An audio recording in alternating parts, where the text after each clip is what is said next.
స్వేచ్ఛా స్వాతంత్రాలు ప్రజలకు ఇచ్చినాం, ప్రజల మాట వింటున్నాం అన్న మాట మాట్లాడినారు. చెప్పండి అది. అయితే నేను అడుగుతా ఉన్నా ముఖ్యమంత్రి గారిని, రేవంత్ రెడ్డి గారిని,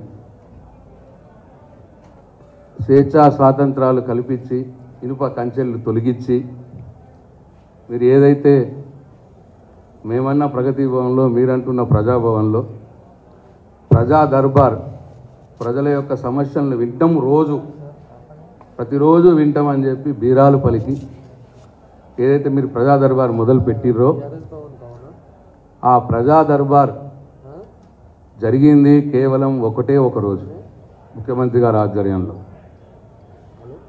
తర్వాత ఒక 3-4 రోజులు మంత్రులు, ఆ తర్వాత కేవలం అధికారులు మాత్రమే ఉంటా ఉన్నారు. అది వారంకు 2 రోజులు.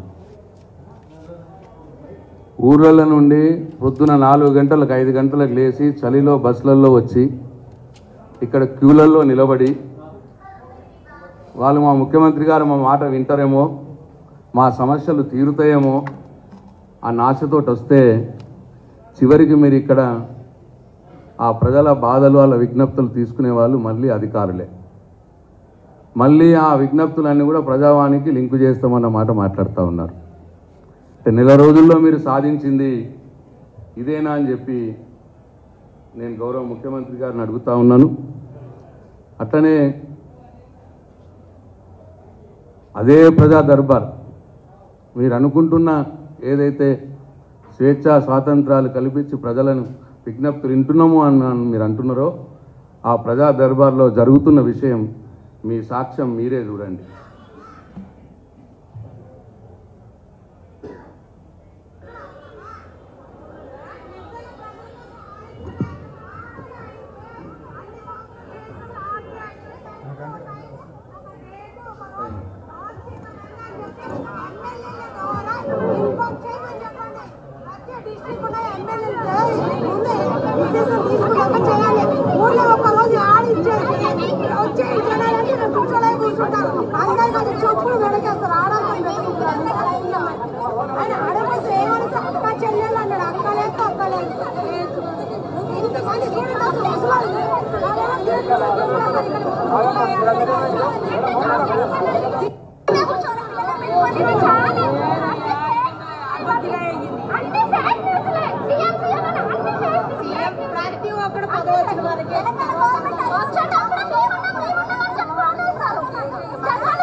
అట్లనే ఇది మీరు ప్రజా దర్బారు పేరు మీద నెల రోజుల్లో సాధించినటువంటి ఘనత.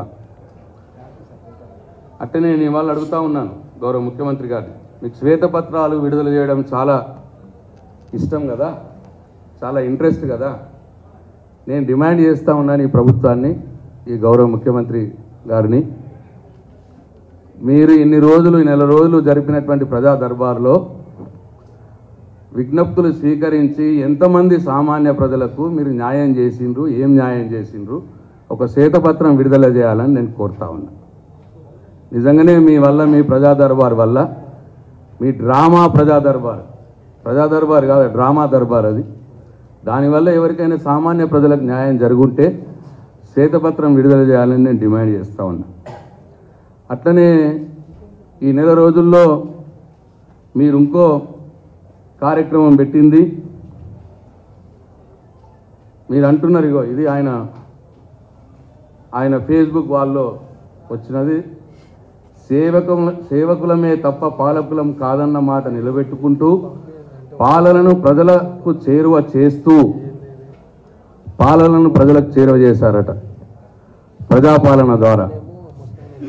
ఇవాళ ప్రజాపాలన అని పెట్టి మీరిచ్చిన హామీలని మీరు అమలు చేయకపోగా అమలు చేయడానికి అవకాశం ఉన్నా ఎందరు ఇల్లు లేని వారు ఉన్నారు, ఎందరు ఇల్లు జాగా లేని వారు ఉన్నారు, పెన్షన్లు 2000 ఎవరికి వస్తున్నాయి, రైతు బంధు 10,000 ఎవరికి వస్తున్నాయి, అదంతా డేటా మీ దగ్గర ఉన్నది గవర్నమెంట్ దగ్గర. ఆ అవకాశం ఉన్నా మీరు హామీలు అమలు పలచలేక దాన్ని కాలయాపన చేయటానికి ఒక ప్రజాపాలన అని ఒకరిని పెట్టి ఇవాళ ప్రజలందరినీ కూడా రోడ్ల మీదకి తెచ్చినారు. మీరు అవసరం లేదు, అప్లికేషన్లు తీసుకునాల్సిన అవసరం లేదు. చాలా మీ హామీలకు ఆల్రెడీ ఉన్నాయే, దాన్ని పెంచుతాము అని చెప్పినారు. ఆ డేటా మీ దగ్గర ఉన్నది. డైరెక్ట్గా పెంచితే సరిపోతుంది. 10,000 రైతు బంధు, 15,000 రూపాయలు రైతు భరోసా చేయొచ్చు, 2,000 పెన్షన్, 4,000 రూపాయలు పెన్షన్ చేయొచ్చు. ఇల్లు లేని వారు ఎవరున్నారో ఆల్రెడీ ఉన్నాయి మన దగ్గర, అన్ని ఎంఆర్ఓ ఆఫీసులో మొత్తం గవర్నమెంట్ దగ్గర ఉంది. జాగాలు లేని వారి వివరాలు కూడా ఉన్నాయి. ఇవన్నీ కూడా మీరు చేయొచ్చు.